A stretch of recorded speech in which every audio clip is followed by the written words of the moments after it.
Hey guys, welcome to Thrive Bites Podcast. I'm your host, Dr. Colin Zhu, and thank you so much for listening on. You could have been anywhere in the world and you decided to spend just a few moments of your precious time, and we greatly appreciate it. Here on the podcast, we talk about three things: living a plant-powered lifestyle, enhancing emotional resilience, and creating a thriving mindset. And I interview a range of passionate guests such as physicians, dietitians, coaches, entrepreneurs, and many more. And please join me as I deliver these engaging, informative, and high-valued conversations for you. So what are you waiting for? Come on inside. Hey guys, what's going on? This is Dr. Colin Zhu, aka the Chef Doc, and we have another episode, and I'm joined by not one, but two guests. Their names are Sujin Lee, as well as Linda Yoon, and they are the co-directors of Yellow Chair Collective, which is a psychotherapy group based out of California and New York. And we explore many, many different topics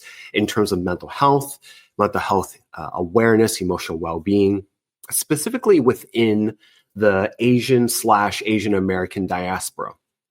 And we talk about different themes, different subtopics. What does it mean to seek help, but also try to avoid stigma and taboo? And we talk about personal experience. We talk about different types of client experiences. As a disclaimer, this episode is not substitute for mental health therapy. If you are seeking help, please seek out your mental health provider and our primary care provider, and please let someone know if you need support. So without further ado, please join the episode, and I'll see you guys inside. Okay, guys. Well, welcome to another episode of Thrive Bites Podcast. I'm your host, Dr. Colin Zhu, and thank you so much for being here. Thank you so much for spending the time. You could have been doing something else, but you decided to bring and show up for this podcast, and I greatly appreciate it. Today, we are joined not just one, but two guests with us today. Their names are Linda Yoon and Sujin Lee, and they are the co-directors of Yellow Chair Collective, as well as the co-authors of Where I Belong, Healing Trauma and Embracing Asian American Identity. And I love it because not only is mental health super, super important, which is overall arching theme for today, but it's also going deeper, okay, and being more inclusive and representative. So let's talk a little bit about Yellow Chair. They are a passionate psychotherapist group based in California and New York, but they also create a very, very safe and very super intentional inclusive space. And diversity is one of their core values, as well as their full team are trained and practices culturally responsive, trauma-informed, and LGBTQIA affirming counseling and psychotherapy services. While they do specialize in Asian American clients, they are very, very multicultural. And regardless of your race, culture, religion, sexuality, gender orientation, disability, or immigration status, they welcome you all. So without further ado, please welcome these lovely ladies. Thank you for having us. Hi, thank you so much for having us. Thank you so, so much. You guys are awesome. Love the work you do. And I just wanted to orient to the audience that how I met you guys is actually through our mutual friend, and who we are always involved in spreading the awareness of mental health. And so that is what we're going to be talking about today. Where are you guys calling from today? Well, I am in downtown LA, so right central LA right here. I'm also in LA. I'm in more South Bay, Torrance area. Okay, great. Well, thank you so much for spending the time out. Let's get started in terms of the superheroine story. I love talking about how do we get from point A to point Z. And so Yellow Chair Collective, I went through the website and I really, really enjoyed how you guys broke down the color, the symbolism, actual figure. What inspired you guys to start this together? I do want to say yellow has been my color that inspired me throughout my life. So for people who might have read the book, I share a little bit about growing up, experiencing family violence, having pretty traumatic childhood. There were good things too, but a lot of loneliness and abuse that I had to kind of endure and go through. And somehow yellow, the color yellow always made me happy. Just kind of looking at it, it's very bright color. It's color of sun and the moon. And somehow it kept me going. It just made me happy. And I became very, very obsessed with that color. I think it was my coping mechanism growing up. At one point in high school, I just owned like all yellow clothes that people thought it was something happened to me if I was not wearing yellow. That it was that crazy. I did come out of it. However, yellow still is my favorite color, inspiring color, where I see as a symbol of hope, joy, celebration, resilience. And so when I started private practice for mental health counseling, I want to incorporate that hope that gave to me. So, and that's kind of how Yellow Chair Collective kind of became. I got my first therapist chair that was bright yellow that every client made comment about. And it just symbolized that, hey, I want to provide this space of hope, joy, resilience, and celebration, which the yellow represents. And chair, take a, seat, get comfortable, and let's talk. Let's hear your story. Mhm. So that's the inspiration behind the name. Awesome. Is there a couch for your clients as well? One of my offices, so we do have 3 offices. We do mostly telehealth, but in person we have office throughout LA. Mhm. And yeah, we have one bright yellow couch that clients are like, "Whoa, Yes. this is so bright!" And like, Yes. "Okay." You can't help but like go into the room and just feel sunshine. Yeah. That's one of the offices, right? But we do have 2 other locations. It's kind of funny because we tried having all the offices with a yellow couch or like a yellow chair, but not all of them do, right?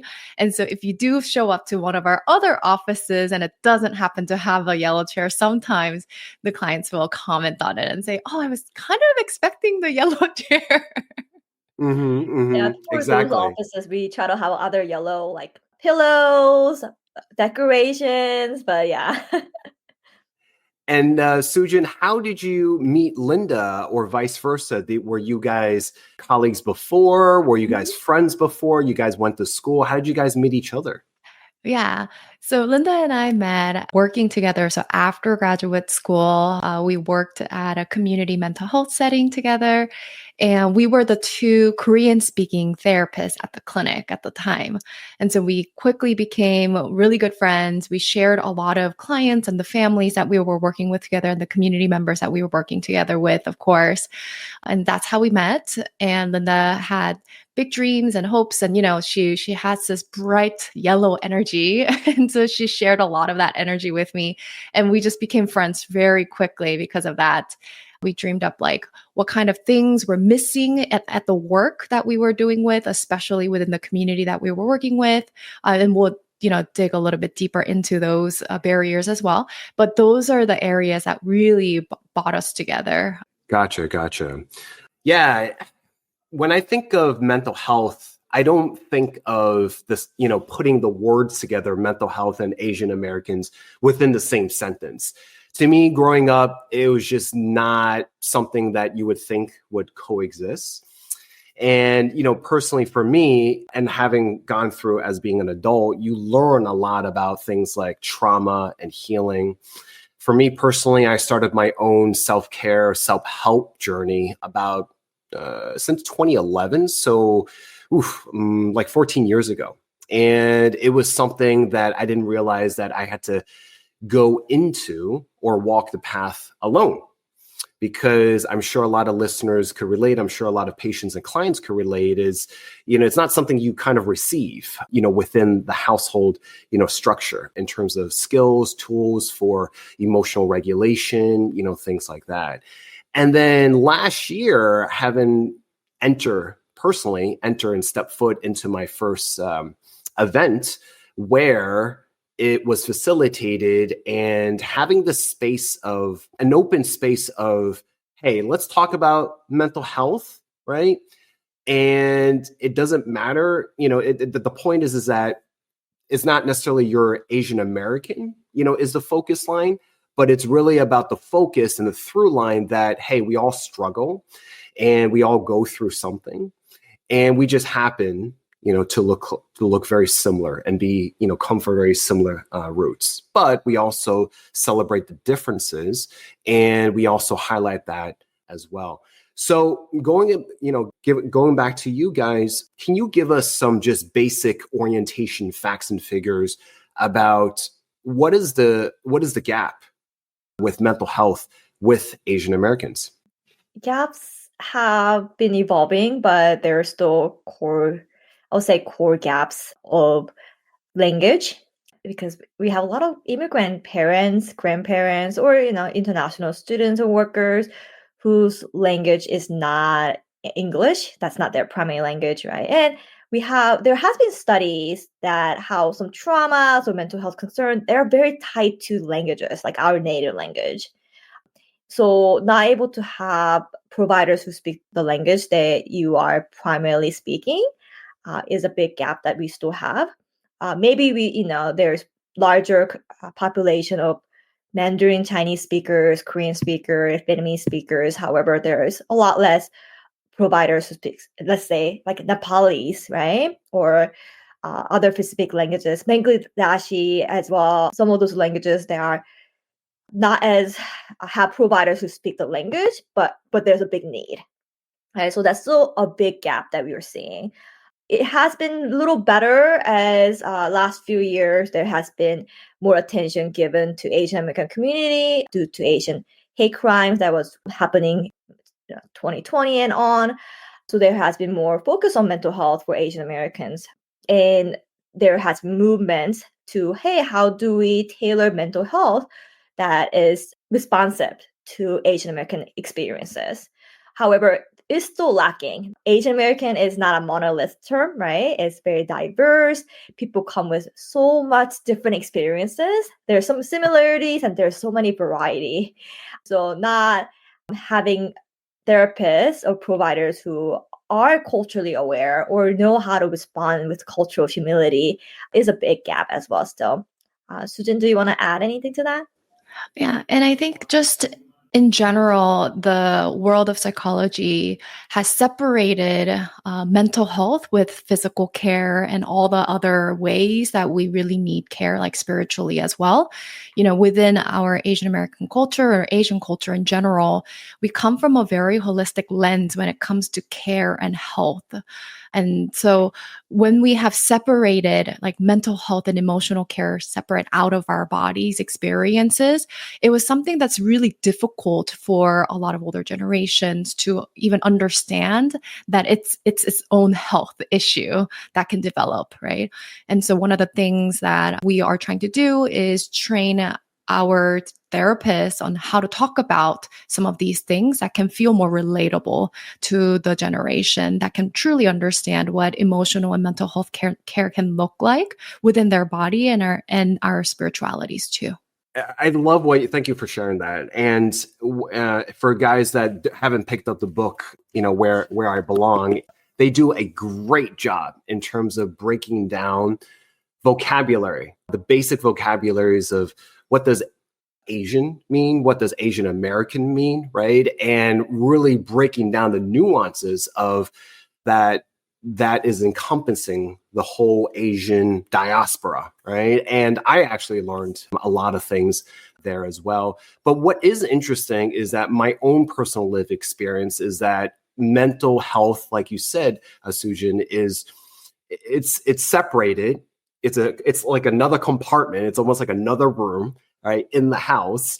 And, it's not really talked about. So I am curious on how mental health psychology has been kind of like an establishment and how much is practiced in other countries. I don't know if you can shed light on that, because I think based off of that, then because the awareness of mental health as a profession, as a form of a tool or therapy just makes more sense if people are, less or more aware. I want to start with that therapy in psychology, how we know it is very Western. Studies are done in Western countries.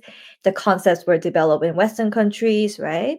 So when we try to apply that kind of throughout the world, there has been definitely like misfit in the culture, right? And there's a lot of stigma around that too, because we have to kind of separate it when a lot of ancestors, our cultures didn't really separate that part. When we are trying to put that Western model to a lot of these countries, I don't think they accepted it well. It didn't really integrate. That's why there has been a lot of resistance to treatment, a lot of stigma. I'm speaking mostly Korea. That's where I grew up. There's so much stigma. Like even you are like probably have mental illness diagnosed, like you will not admit, you will not go to psychiatry because that means like you're admitting you're crazy. And you know how in Asian countries it's very collectivist mindset. So when you are deemed as crazy or failure, you're not just failing yourself, you're failing your parents, your family, and your generations of people. Yeah, your entire line. Yeah.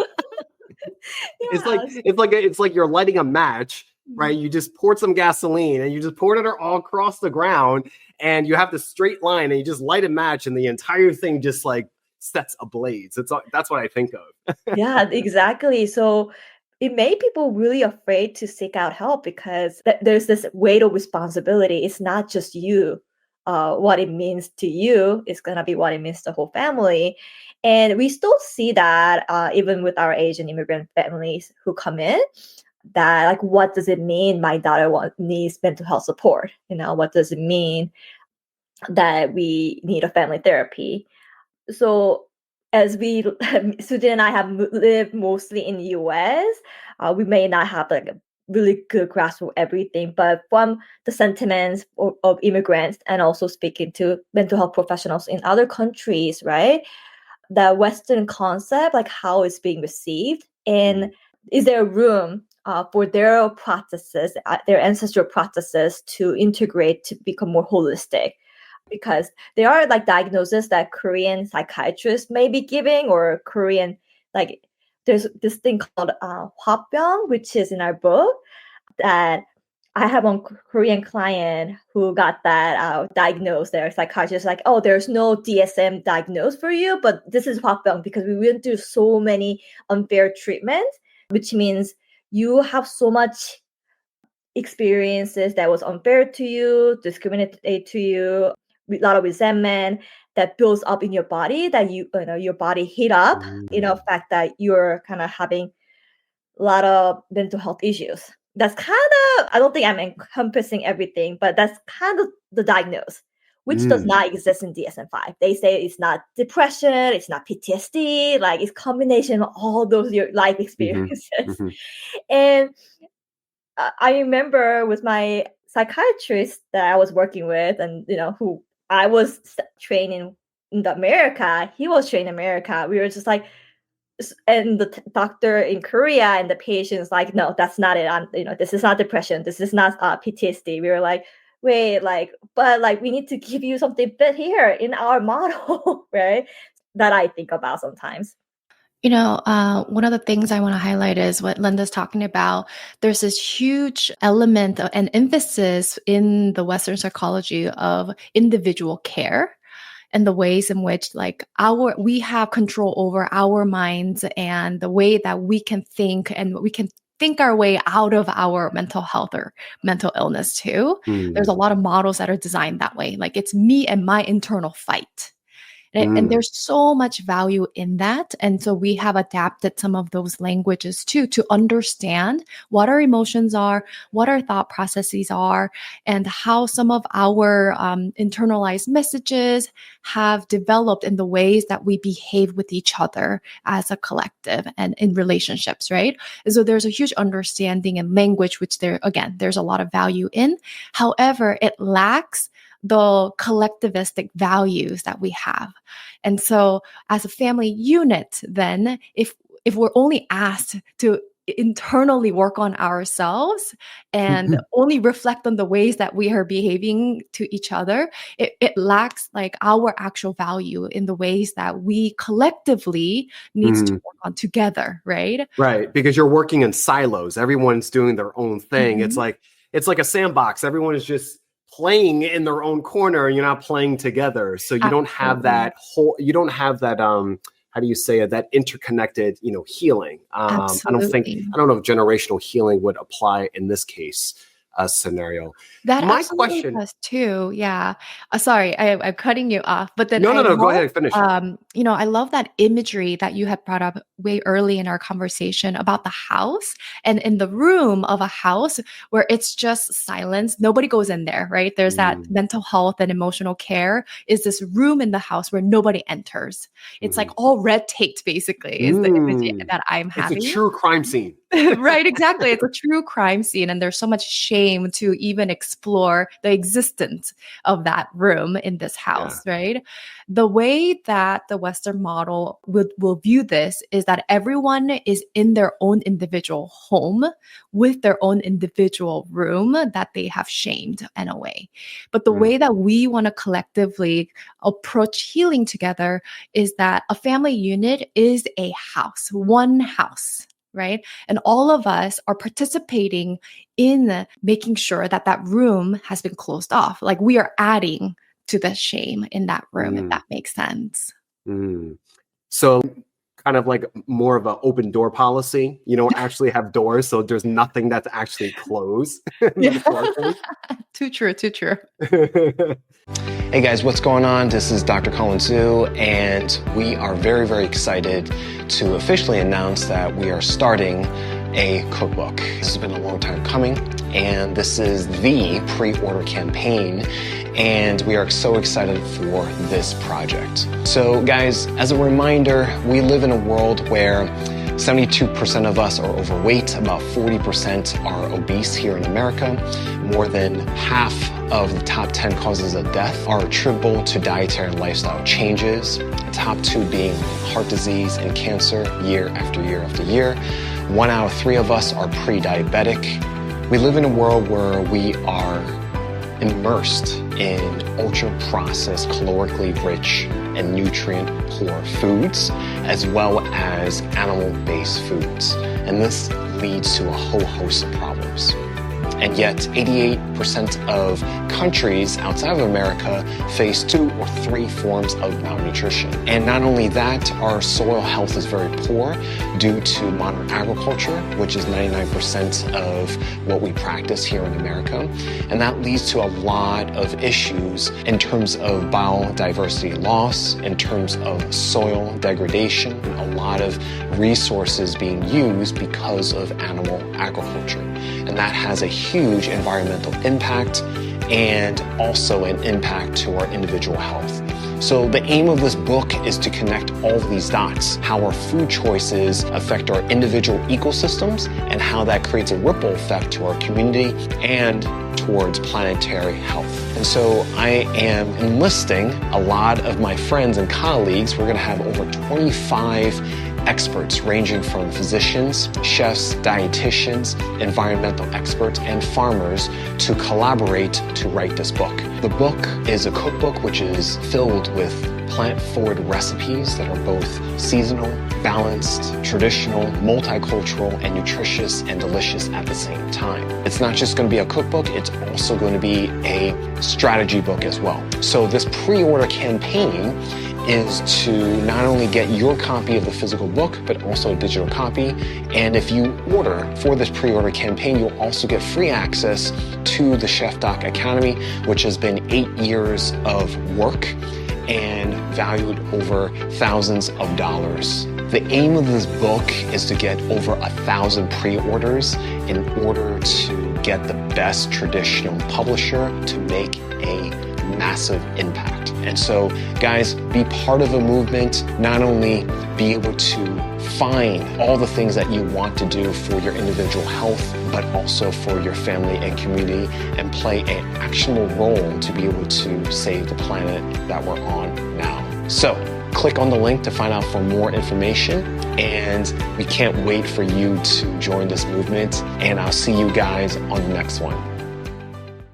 So my question to you is, when your clients and patients have a better understanding of the vocabulary and they have a better understanding that therapy, mental health is very, very important, when they have a better understanding that you can't really separate it per se from the physical health, do you find that they are more apt, they have a higher likelihood of participating in their care, in their own healing, once they understand that it's not, we don't want to stigmatize it, we don't want to taboo it, it's okay to talk about this? Do you find them kind of like open up, more once they have that basic foundation of knowledge? Yes and no at the same time. I think the stigma is so deep that it is hard to become like unlearn that stigma that you may have around like mental health. But example we can give is Susan and I used to work with a lot of East Asian immigrants who are older. And often at times we have to approach it in a way where their somatic symptoms are, their body symptoms are.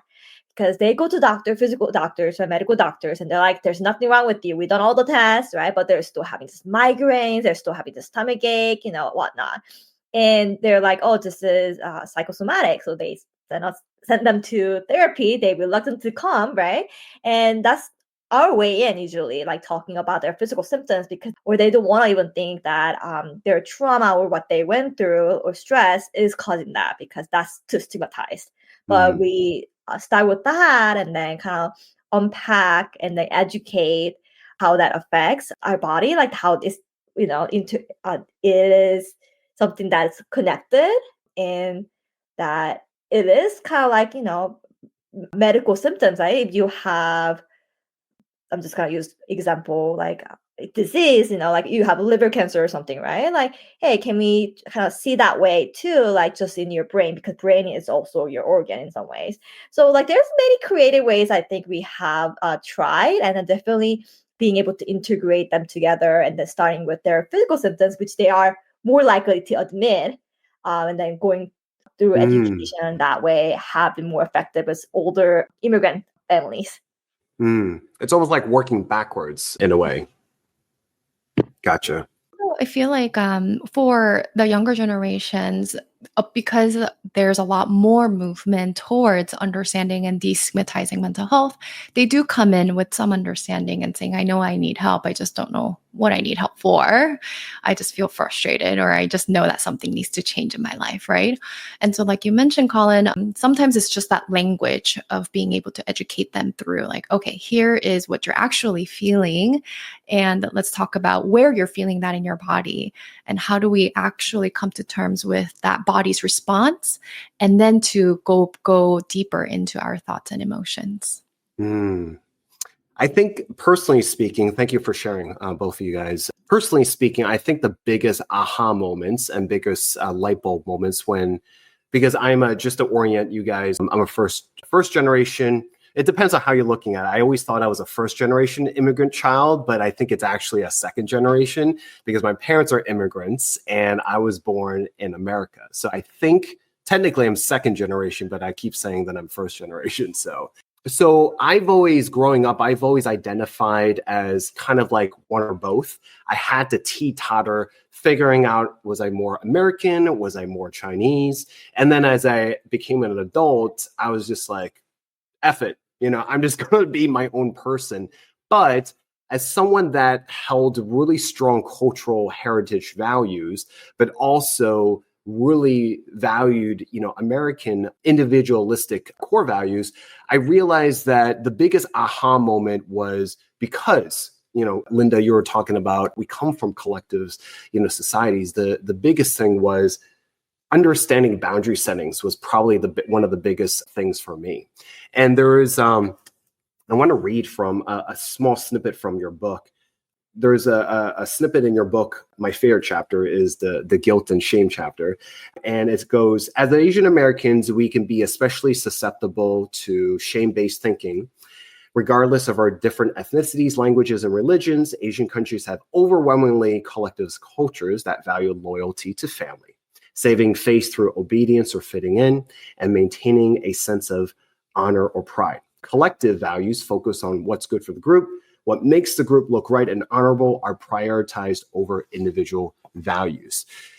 And so I didn't learn a lot more. I didn't learn boundary setting until much later in my adult life. And I think that's probably the biggest aha, moment for me. So with that context in mind, with your experiences, what other unique challenges do Asian Americans face with mental health or seeking mental health? There is a data out there that says that 50%, well, Asian Americans are 50% less likely to seek mental health services than any other racial groups. And so that's very telling already. And that's just reported data, right? And we know that data is very, very, very skewed in a way where there is a whole bunch of other people that doesn't have access to, English language for some of these interviews or data points.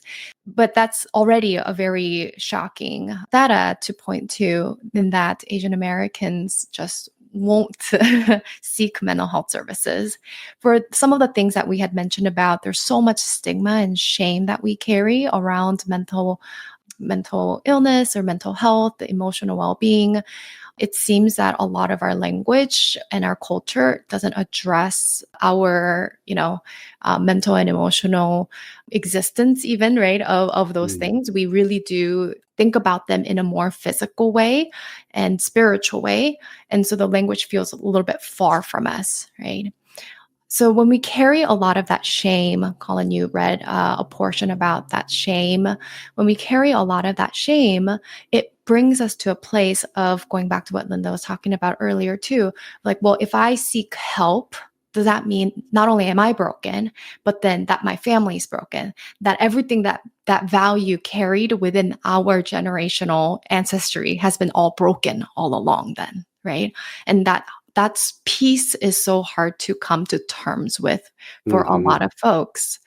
And how does that reflect? We have so much value in the ways that we are being seen from the outside, right? And so if our values are not aligned with the external, with the way that we're viewed from the world, then that's really, really hard for us to admit. And so I think there's that huge barrier in seeking help there as well. Yeah, I would love to comment on this in terms of saying, so from a Western point of view, it's, that expression, fill your own cup before you, fill or pour into others. And yes, American and Western point of views are very, take care of thyself first before, it's the same. It's like the security protocol on an airplane. You put the oxygen mask on yourself before you put on someone else. So there are a lot of pros and cons to that, right? But from a collectivist point of view, it's almost like, well, this person is almost like rebelling or, being, they're self ostracizing themselves out of the group, out of the team, and it makes us look bad. So kind of like it's a very hard question to tackle, as we're talking about this, is how do you start the conversation? How do you start the pathway of healing? Ultimately, if the end goal, if the North Star is generational healing, how do you start, this process and not make it feel as if you're bringing shame to, the whole lineage, right? Is there a way to actually, find a middle ground for all of it where the individual heals and, we don't see that it's shameful? Is it impossible to find this middle ground? And there's like multiple ways that an individual has to find their own journey. Some of the common themes that we notice, though, is two very extreme parts. One is to deal with our own grief about what we can and can't expect. Our generations in the past, especially within our own household, if you are in an immigrant household, right? perhaps your parents may or may not understand your values or share the same values that you have growing up here in the United States, and where they come from, or the survivals that they have had to go through have made their values a specific way, and it may or may not align with yours. And so we can't expect certain things or healing to look in a very specific way where the Western psychology is telling us what is healthy, right? I want my healthy family to look like this, where we are communicating well, we're all talking about our emotions, we are sharing our feelings and getting a hug and, having these crying sessions, right? Singing Kumbaya around the wildfire. Right? Perhaps that's not really going to happen within your immigrant family household, right? And so there is a sense of grief that comes from that too, of understanding, hey, this may not be a realistic expectation from our family unit. So what is? And that range of what realistic expectation looks like is going to be looking very, very different for every relationship, every family household. And so we acknowledge that portion and go through that journey of what that can look like. And then on the flip side, a very other extreme part is to be able to pair our traumas also with a lot of joy, because our lineage, our culture, our heritage, our parents and their survival methods have also brought us so much to celebrate, to love, to care, to the things that we have also adapted and learned, right? And a lot of those get lost along the way when we try to do trauma healing journey too. We only focus on all of the quote unquote bad things that has happened, or bad habits that we have inherited, or the negative messages that we have received, which of course we're trying to heal from that, but we don't want to forget that there is so much great things that have been passed down to us too. Yeah, we call that generational strength. So not just generational trauma that exists, right? We should talk more about generational strength and what makes So the entire family goes to the gym together. Yes, that could work. Yeah. It's like, okay, guys, let's all lift weights together. I know some of the common theme that our clients share is like cooking together, right? Like Asian, identity a lot of times really tied to food, right? That what we eat, the unique food flavors we have, spices. And that's something that a lot of families have tied to. And then like, hey, like, what about we learn to cook together or learn the recipe or just, write it all down. Like food can really bring people together, cooking through that identity. That's something that we hear a lot that brings a lot of healing in the families. Mm. Yeah, I'm curious because Sujin, you had mentioned that it looks different for every family. Can you, either one of you guys, share some successful stories or anecdotes of how do certain patients or clients move past the shame, right? Or move past the stigma in terms of getting on that pathway of healing? Like what have they managed to curate for themselves? There's this one client I'm thinking about who has had so much issue in seeking help. Asian men. I know, Colin, you're part of an Asian men's group as well. And there's a double layer, perhaps, of shame. Mm-hmm. And so he came and saying, my wife is forcing me to come to therapy. Which often might be the case to start off a relationship in a therapeutic setting, but we're really grateful that they have shown up. And so, in fact, when we had started, instead of doing an individual care, we had decided that we were going to do a couples therapy. So you feel that your wife is forcing you to do something that you don't want to do. And there seems to be an emotional and relational tension that has built in your relationship. And so let's have you work together, right? And so I think one of the things that is missing in some of the care systems, in mental health care systems, is like trying to focus so much on the individual alone, right? Again, then it goes back to just it's your internal battle, you and yourself only, right? And so when we had invited family members who obviously had an issue with this person to be within the session, then it becomes a family journey together. And so then we're able to have a more open conversation and model the conversation that can take place at home within the therapeutic practice, right? And so that was one of the ways that we were approaching this individual to open up in a setting perhaps that they felt was useless otherwise, because they're sitting in front of a therapist like, why should I talk to you, right? Okay, you don't necessarily want to talk to me, but it sounds like you want to talk to your wife about something, right? So why don't we get her in the door then? Do you find that is that really truly the reason why they show up, or do they use it as an excuse, or really not admit that they are just showing up for themselves, but they feel, embarrassed to show up, because I want to show up, but I don't actually want to admit that I'm showing up for myself. They just use someone else. Both. Sometimes they truly believe like I don't think anything's wrong enough for me to be showing up to mental health, right? That because again, that shame-based narrative has really solidified what mental health looks like for them. They feel like this isn't really for me. However, I need to be here. I'm showing up for somebody else that has asked me to. And it's still a gateway in. But sometimes, as you mentioned, Colin, I think it's really important to note that, they show up because they know they need support. And maybe they're using somebody else as an excuse to show up. And that's okay too. Whatever gets you in the door. Yeah, for sure. A different question I had is, what if you are a third or fourth generation, immigrant child? You're later down the line. Do you see the same, like similar themes that show up in much latter generations where the family have assimilated, well into this country, right? Do you find those themes kind of still trickle down to those latter generations? Somewhat, because they still hold some tradition that they passed down, right? And then, older generation, if they're still living, they might hold more to the traditional value that they try to keep within families. But by the time you're third, fourth generation, you're right. Like families are a lot more assimilated.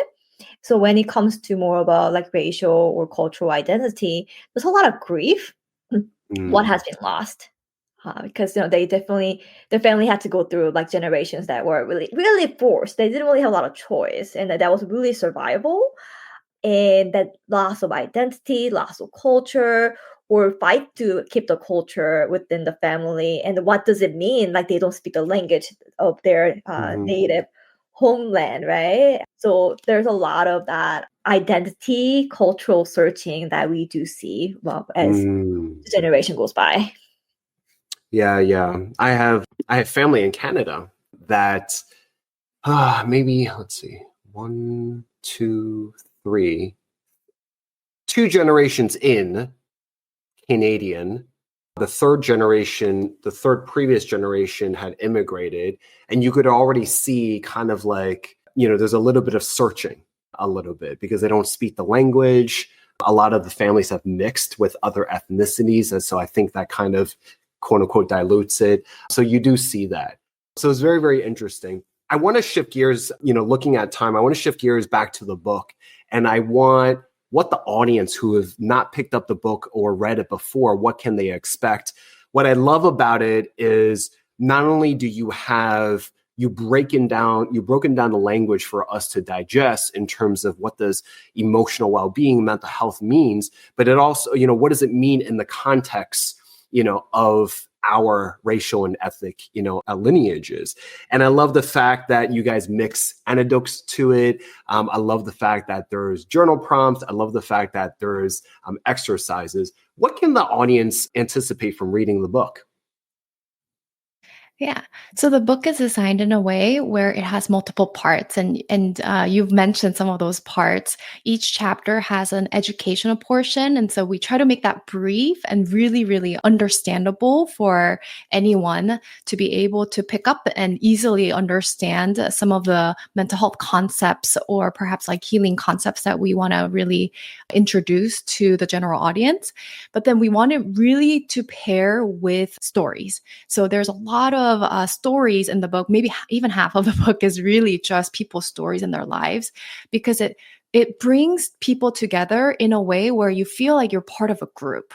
So the book really came out of our group experiences, community group experiences, but where people were needing some more context to understand what their struggles were, so that there's that language piece and context building piece. And then there's also the story sharing piece as well. And so we have a lot of these stories for you to relate to, but also for you to understand how diverse our racialized experience looks like within the Asian American community. And then, of course, for the exercises, it's for you to go through your own healing reflection journey as well. I just want to add, we did center Asian American stories, and main audience was obviously Asian American individuals and families who are looking for words, make sense out of their experiences and find ways to heal. However, I really want to say this book is a really good resource for anyone who you have a loved one or you work with, like your teacher or provider, any capacity working with Asian or Asian American community to really learn and understand. I have heard stories where their in-laws, right, interracial marriage, white in-laws read the book and then really learn what their daughter-in-law was experiencing when they're trying to describe just racialized experiences, and they had no idea, and then they apologize like, hey, I didn't know what I was saying could be considered microaggression, and brought really healing in that interracial, intercultural relationships and families as well. Awesome. I didn't even think about it that way because, the world is mixing and you do see an evolving number of interracial relationships, partnerships, and marriages. So I think that's amazing that someone else can pick up the book to understand essentially another person's language. It's like, learning and being immersed in that world because you're doing it from the lens of having an interpersonal relationship, which is different, I love this. Last but not least, I want to highlight Yellow Chair Collective. How is your psychotherapy group different in terms of the team that you guys are made up of? I saw on the page you guys have a wonderful team of therapists there. How are you guys different, from another group? From the beginning, we want to be intentional about become an organization that provide not just individual care, right, but family, couples, and community care. So we have about 40 therapists providing services in California, Washington, Oregon, New York, and New Jersey currently. And we not only provide individual therapy, but we do a lot of groups. We do a lot of community groups, virtual and in person, free to public or low fee sliding scale rates depending on a lot of workshops that we provide. So please check us out at yellowchaircollective.com. We have a lot of events, a lot of workshops, educational sources that we are able to provide. We also have our podcast. Just call it the Yellow Chair Collective, the podcast. Right now, we are going through family sibling dynamics and then how that impacts our identity and well-being.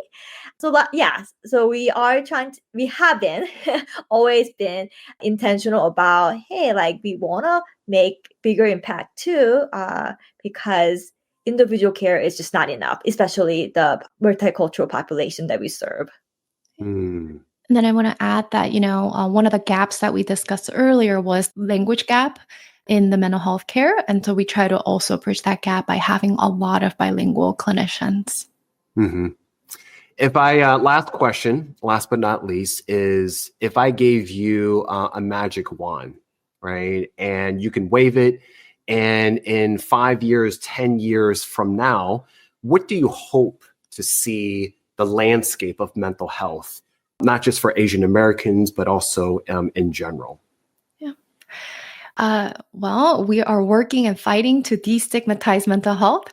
And so for me, if there was a magic wand, then we would no longer have stigma around mental health care. We would all freely be seeking help when we need it and having a lot of preventative care because we want to take care of our mental health as much as we want to take care of our physical health.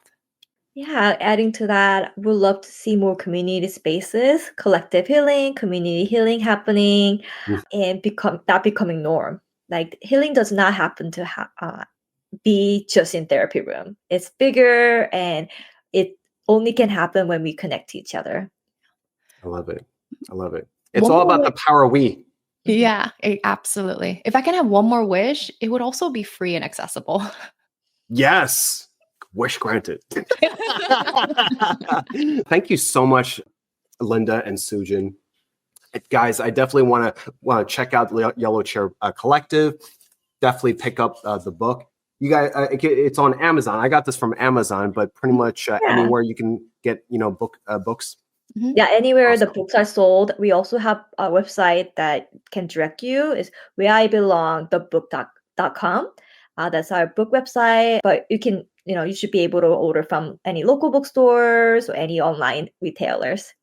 Yeah. And I encourage everyone to check out the resources because like Linda said, they've made it very accessible no matter where you fall along the spectrum, because I think I can speak on behalf of you guys that we want mental health tools and resources to be available as much as possible everywhere. Soojin, Linda, thank you so much for taking the time out and spending with us here today and sharing a piece of your expertise. And, we greatly, greatly appreciate it. Yeah. Thank you so much for having us today. Thank you. Guys, this has been another episode of Thrive Bites Podcast. If you like this, please like, comment, and subscribe. And if you thought that this is a benefit for someone else, please let them know. Until then, please say goodbye to Soojin and Linda. Bye. Hey guys, we hope you enjoy that episode. If you like that, please like, comment, and subscribe. And please follow us on Apple Podcasts, Spotify Podcasts, and anywhere that you listen to your podcasts. And if you felt that this was a benefit for someone else, please let them know. And don't forget to give us a 5-star rating, and we greatly appreciate it. And we'll see you on the next one.